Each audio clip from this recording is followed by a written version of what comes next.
l'argent sale, c'est le jour du vote auquel il faut faire attention. C'est le jour du vote où j'ai déjà pu observer de l'achat de voix le jour du vote. Mais sinon, les pratiques que l'on observe sont plutôt liées au recrutement d'équipes, de préparation de la campagne, de distribution des tracts, de mobilisation, d'organisation d'événements, etc. Il faut rappeler qu'une campagne électorale, c'est une grande entreprise. C'est une grande entreprise. Il y a des centaines de personnes qui travaillent pour chaque candidat. Il faut faire attention. C'est bien sûr la pression financière qui peut être faite sur les électeurs. Et cette pression financière, elle s'exprime parfois, j'espère que cette fois elle ne s'exprimera pas, le jour du vote.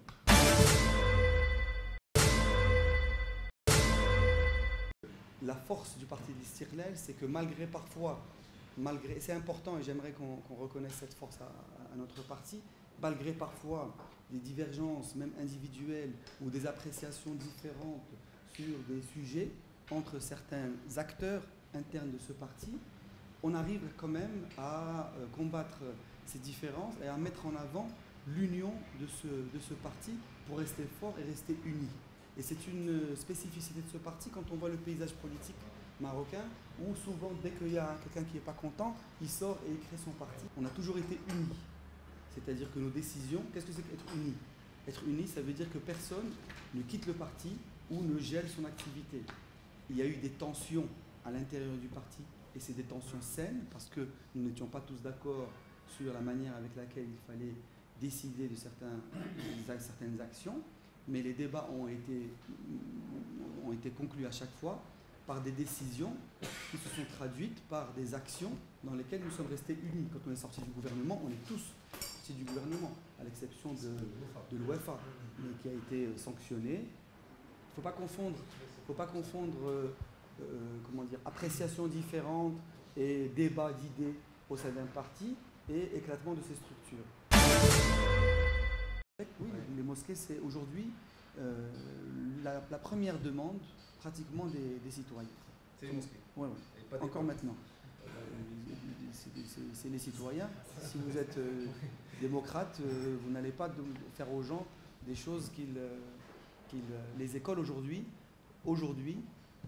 sont peut-être plus importantes évidemment que les mosquées dans les demandes des citoyens, notamment en raison des problèmes de sureffectifs qui existent dans les écoles. Ila Ben Kiran n'a jamais été chef du gouvernement. Il a toujours été Amin Am, secrétaire général du PJ. Nous avons vécu 5 ans sans un chef du gouvernement qui pense le Maroc. J'étais président du Parlement et c'est Ila Ben Kiran, donc je veux étayer ça. C'est pas un avis, c'est une réalité. Deux ou trois fois, je vais donner deux preuves. Un jour au Parlement, il a choqué tout le monde en disant c'est 1 million de Marocains sur 30 millions de Marocains. أنا ما متفقش. واش إلا كانت فلتة اللسان يصححها يعتذر يقول راه كنت في حماس ديال النقاش تتوقع ولكن ما صححهاش.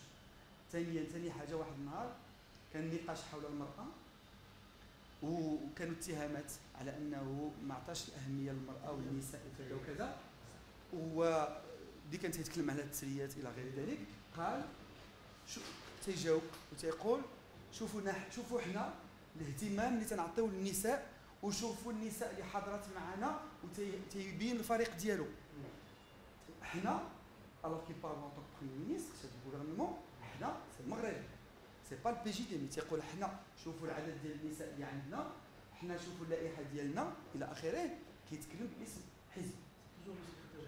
C'est toujours le secrétaire général et donc il a toujours été dans une forme, je dirais même de pas schizophrénie, même je dirais une paranoïa.